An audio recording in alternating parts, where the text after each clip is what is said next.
नमस्कार, न्यूज 24 देख रहे हैं आप। आपके साथ मैं हूं पूजा। बात यूपी के चुनावी संग्राम की, जिसकी आंच लखनऊ से होते हुए आजमगढ़ और गोरखपुर तक पहुंच गई। अमित शाह और सीएम योगी ने समाजवादी पार्टी के गढ़ में हुंकार भरी और अखिलेश यादव को चुनौती दी। साथ ही आजमगढ़ को यूनिवर्सिटी का तोहफा दिया। इस दौरान योगी ने कहा कि विश्वविद्यालय की वजह से आजमगढ़ को आर्यमगढ़ के नाम से जाना जाएगा। तो उधर योगी के गढ़ गोरखपुर में अखिलेश यादव भी एक्शन में दिखे। भारत माता की, भारत माता की। माफिया उत्तर प्रदेश छोड़कर चले गए हैं। यहाँ माफिया का राज नहीं है, कानून का। भाइयों बहनों, जो कहा सो करके दिखाया।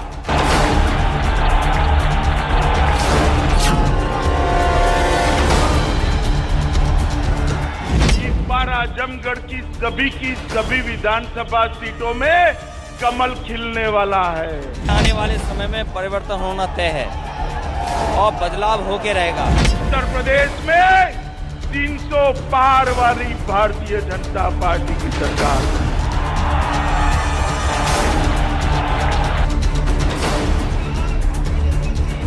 देश विरोधी गतिविधियों का अड्डा बनाकर रखा था। उस आजमगढ़ से आज युवा शिक्षित होकर देश के विकास के काम में लगेंगे। आप याद करिए, 2007 में यही आजमगढ़ में मुझ पर हमला हुआ था। जो लोग ये कहते थे कि महंगाई कम होगी, उन्होंने महंगाई बढ़ाई है। यूपी में सियासत का सबसे बड़ा अखाड़ा सज चुका है। सभी सियासी दलों के सूरमा मैदान में उतर चुके हैं और एक दूसरे की घेराबंदी हो रही है। एक तरफ अमित शाह और योगी आदित्यनाथ हैं, तो दूसरी तरफ समाजवादी पार्टी के मुखिया अखिलेश यादव अकेले ही मोर्चा संभाले हुए हैं। अखिलेश यादव के गढ़ आजमगढ़ में अमित शाह और योगी ने समाजवादी पार्टी को ललकारा, तो मुख्यमंत्री योगी के गढ़ में अखिलेश यादव ने बीजेपी की किलेबंदी की। यूपी के चुनावी दंगल में बीजेपी ने समाजवादी पार्टी की घेरेबंदी शुरू कर दी है। गृह मंत्री अमित शाह और मुख्यमंत्री योगी आदित्यनाथ ने अखिलेश यादव के गढ़ आजमगढ़ से चुनावी हुंकार भरी। साथ ही साथ अखिलेश यादव पर शहर की छवि को धूमिल करने का गंभीर आरोप भी लगाया। भारत माता की। सबसे पहले बात आजमगढ़ की, जहां की धरती पर कमल खिलाने के लिए बीजेपी के दो दिग्गज अमित शाह और सीएम योगी आदित्यनाथ एक साथ उतरे। दोनों ने अखिलेश यादव पर दिल खोलकर प्रहार किया। दोनों ने पिछली समाजवादी सरकार पर आजमगढ़ की छवि खराब करने का आरोप लगाया। इस पवित्र भूमि पर आजमगढ़ के अंदर यूनिवर्सिटी का भूमि पूजन के कार्यक्रम में मुझे योगी जी ने बुलाया है। मैं योगी आदित्यनाथ जी का धन्यवाद करना चाहता हूं कि जिस आजमगढ़ को दुनिया भर के अंदर सपा के शासन के अंदर कट्टरवादी सोच और आतंकवाद की पनाहगाह के रूप में जाना जाता था, आजमगढ़ ने भले ही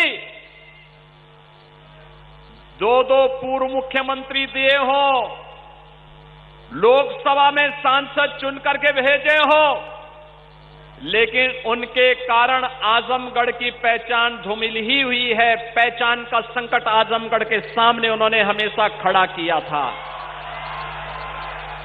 ये वही आजमगढ़ है 2017-2014 के पहले यहां का नौजवान जब देश के अंदर कहीं जाता था तो होटल में कमरा नहीं मिलता था, धर्मशाला में कमरा नहीं मिलता था। पहचान का एक संकट खड़ा होकर के आपके सामने पहचान का एक संकट खड़ा होता था। अमित शाह ने कहा कि बीजेपी की सरकार ने परिवारवाद पर विराम लगाया तो माफिया राज को भी खत्म किया। उन्होंने मोदी राज में JAM का मतलब भी समझाया। मोदी जी ने एक जैम लाया है जिससे भ्रष्टाचार विहीन खरीदी हो सके। उसका आधार क्या है? J का मतलब है Jan Dhan bank account, A का मतलब है आधार कार्ड और M का मतलब है हर आदमी को मोबाइल।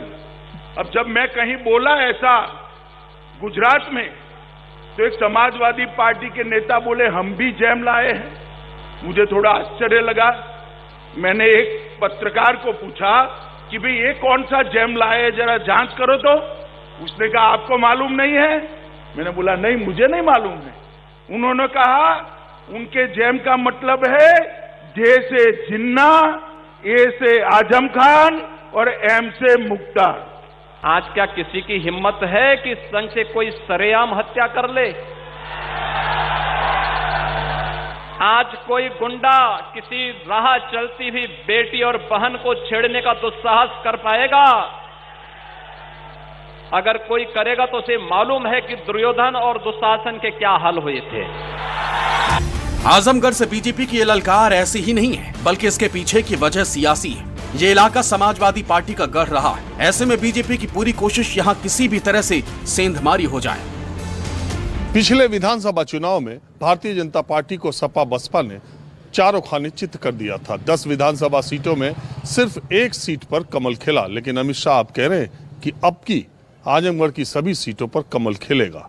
आज योगी आदित्यनाथ और अमित शाह ने जाति और धर्म दोनों का कार्ड खेला। योगी आदित्यनाथ ने कहा आजमगढ़ का नाम आर्यमगढ़ कर दिया जाए, तो अमित शाह ने बनने वाले विश्वविद्यालय का नाम महाराजा सुहेलदेव के नाम पर करने का प्रस्ताव रख दिया। आपको बता दें कि 2017 के विधानसभा चुनाव में आजमगढ़ के 10 विधानसभा सीटों में से बीजेपी को सिर्फ 1 सीट मिली थी। समाजवादी पार्टी ने 5 सीटों पर परचम लहराया था। बीएसपी की झोली में 4 सीटें हो गई थी। 2019 के लोकसभा चुनाव के वक्त बीजेपी के प्रचंड लहर में भी अखिलेश यादव ने आजमगढ़ सीट पर जीत दर्ज की थी। बात करें 2012 के विधानसभा चुनाव की, तो तब आजमगढ़ में बीजेपी को 1 भी सीट नहीं मिली थी, जबकि अखिलेश की पार्टी ने 9 सीटों पर परचम लहराया था। बीएसपी की झोली में सिर्फ 1 सीट गई थी। ऐसे में अब बीजेपी ने यहां अपनी पूरी ताकत झोंक दी है। अमित शाह ने आजमगढ़ में राज्य विश्वविद्यालय का शिलान्यास किया। विश्वविद्यालय का नाम महाराजा सुहेलदेव रखा। उत्तर प्रदेश बाबा विश्वनाथ की भूमि है, प्रभु श्री राम की भूमि है, योगेश्वर कृष्ण की भूमि है, तथागत बुद्ध, आदिनाथ ऋषभदेव, संत कबीर, गुरु गोरखनाथ, महाराज सुहेलदेव और पंडित मदन मोहन मालवीय की भूमि है। मित्रों, इस पवित्र भूमि पर जहां कभी वशिष्ठ मुनि का आश्रम हुआ करता था, वही भूमि पर आज फिर से एक बार मां सरस्वती का मंदिर बनने जा रहा है। मैं योगी जी को बहुत बहुत बधाई देने जा रहा हूं। आजमगढ़ में एयरपोर्ट बन रहा है, अंतिम चरणों में चल रहा है। लगभग 95% कार्य पूरा हो गया है। और भाइयों बहनों, यह विश्वविद्यालय जो आज यहां पर जिसकी आधारशिला रखी जा रही है, यह विश्वविद्यालय आजमगढ़ को सचमुच आर्यमगढ़ बना ही देगा, इसमें अब कोई संदेह होना ही नहीं चाहिए। समाजवादी पार्टी के इस किले में सेंध लगाने के लिए 3 महीने में प्रधानमंत्री मोदी करीब 4 बार पूर्वांचल की धरती पर आ चुके हैं। अमित शाह और योगी भी पूरी ताकत लगा रहे हैं, क्योंकि आजमगढ़ जिले की सीमाएं जौनपुर, वाराणसी, मऊ, गाजीपुर, सुल्तानपुर, अंबेडकर नगर और गोरखपुर जैसे 7 जिलों से घिरी है। समाजवादी चिंतक राम मनोहर लोहिया के जमाने से यह जिला समाजवादी विचारधारा से काफी प्रभावित रहा है।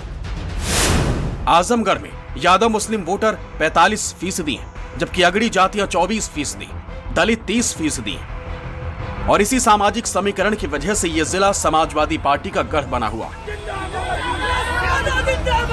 अब बारी 2022 की है। ऐसे में देखना यह है कि बीजेपी अपनी रणनीति में कामयाब होती है या फिर अखिलेश ही बाजी मारने में कामयाब होते हैं। Bureau report, news 24। आजमगढ़ में अमित शाह और योगी गरज रहे थे, तो गोरखपुर में अखिलेश यादव शक्ति प्रदर्शन दिखा रहे थे। समाजवादी विजय रथ को हरी झंडी दिखाई और रोड शो किया। इस दौरान उन्होंने ऐलान किया कि 2022 में बीजेपी का सफाया होगा।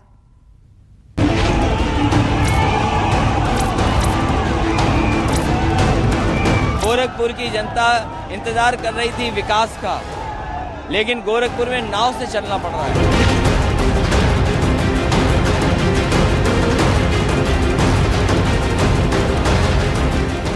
हमने कहा था कि 10 नए विश्वविद्यालय बनाएंगे, और आज मैं जब यहाँ आया हूँ तब 10 विद्यालय बनाने का काम आज पूरा हो। विश्वविद्यालय युवाओं के सपनों को साकार करेगा, आजमगढ़ की प्रगति का द्वार खोलेगा। उत्तर प्रदेश का विकास ठप किया है सरकार ने, इसलिए विकास के लिए मैं अपील करने आया हूँ कि एक बार फिर समाजवादियों का सहयोग और समर्थन करें।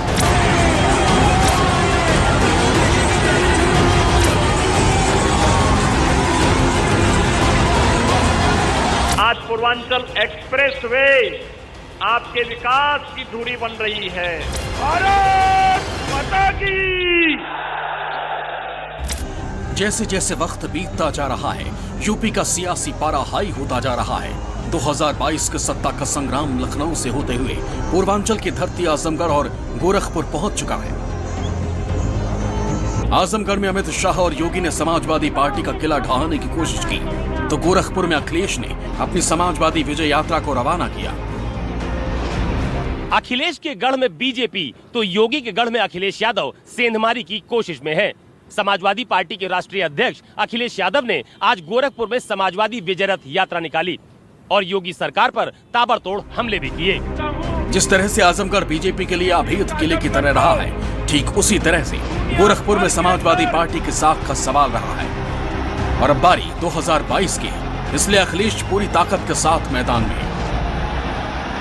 इस वक्त मैं समाजवादी पार्टी के राष्ट्रीय अध्यक्ष अखिलेश यादव के साथ उनके विजय रथ पर मौजूद हूं और पहले मैं आपको बाहर की तस्वीर दिखाता हूं कि देखिए यहाँ पर जितने भी नौजवान हैं वो अखिलेश यादव के साथ सेल्फी लेने की कोशिश कर रहे हैं और उनका अभिवादन कर रहे हैं। हमारे साथ अखिलेश जी मौजूद हैं। अखिलेश जी, जब आपने गोरखपुर एयरपोर्ट से यात्रा शुरू की, मैं भी साथ में था, आज भीड़ बहुत जबरदस्त देखने को मिल रही है, क्या संदेश है? 22 में बदलाव होना तय है और ये जो जन समर्थन दिखाई दे रहा है, उत्साह दिखाई दे रहा है, 22 में बदलाव होना तय है। यही बेरोजगार बदलाव लाएंगे, यही नौजवान क्रांति लाएंगे, यही नौजवान नई सरकार बनवाएंगे, क्योंकि भारतीय जनता पार्टी ने हर वर्ग के साथ धोखा किया है, चाहे वो किसान हो, चाहे नौजवान हो, चाहे व्यापारी हो। गोरखपुर हमेशा से मुख्यमंत्री योगी का गढ़ रहा है। वो यहाँ से 5 बार सांसद रह चुके हैं, लेकिन 2017 में मुख्यमंत्री बनने के बाद 2018 के उपचुनाव में निषाद वोटों की वजह से यहाँ की सीट एसपी को मिल गई थी। लेकिन 2019 के लोकसभा चुनाव में बीजेपी ने वापस अपने किले पर कब्जा कर लिया। अगर बात करें विधानसभा चुनाव की, तो गोरखपुर जिले में 9 विधानसभा सीटें आती हैं और 2017 के विधानसभा चुनाव में बीजेपी को 8 सीटें मिली थी। एक सीट पर बीएसपी का कब्जा हुआ था, जबकि समाजवादी पार्टी को निराशा ही हाथ लगी थी। अगर और पीछे 2012 के विधानसभा चुनाव की बात करें तो बीजेपी को 3 सीटें मिली थी, बीएसपी की झोली में 4 सीटें गई थी। एसपी और एनसीपी को एक सीट से ही संतोष करना पड़ा था। अब अखिलेश यादव की पूरी कोशिश है कि 2012 और 2017 के निराशाजनक परिणाम को सुधार कर योगी के घर में साइकिल दौड़ाई जाए। ये गोरखपुर से तीसरा चरण शुरू करने के पीछे का कोई खास मकसद है क्या?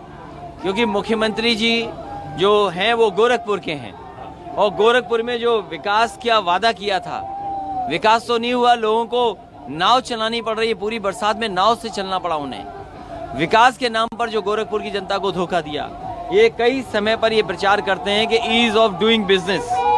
ये ईज ऑफ डूइंग बिजनेस नहीं है, ईज ऑफ डूइंग क्राइम किया है। जिस तरीके से ठोको नीति लागू हुई है, ईज ऑफ डूइंग बिजनेस नहीं है, ईज ऑफ डूइंग क्राइम यहाँ चल रहा है। और कोई कल्पना कर सकता है कि व्यापारी की हत्या हो जाए? अब आप उम्मीद करते हो कि व्यापारी कैसे लाएंगे आपके इन्वेस्टमेंट, कैसे नौकरी मिलेगी, कैसे रोजगार मिलेगी? आपको बता दें कि गोरखपुर में निषाद वोटर्स की संख्या करीब 3.5 लाख है, जो काफी निर्णायक भूमिका में है। यादव और दलित वोटर्स की संख्या करीब 2 लाख है। करीब 1.5 लाख मुस्लिम मतदाता है और ब्राह्मण वोटर्स की संख्या भी 1.5 लाख बताई जाती है। कहा जाता है कि गोरखपुर में जिसके साथ निषाद होते हैं, उसकी जीत करीब करीब तय हो जाती है। ऐसे में अखिलेश यादव और बीजेपी दोनों की नजर इसी वोट बैंक पर रहती है। अशोक तिवारी, न्यूज़ 24, गोरखपुर।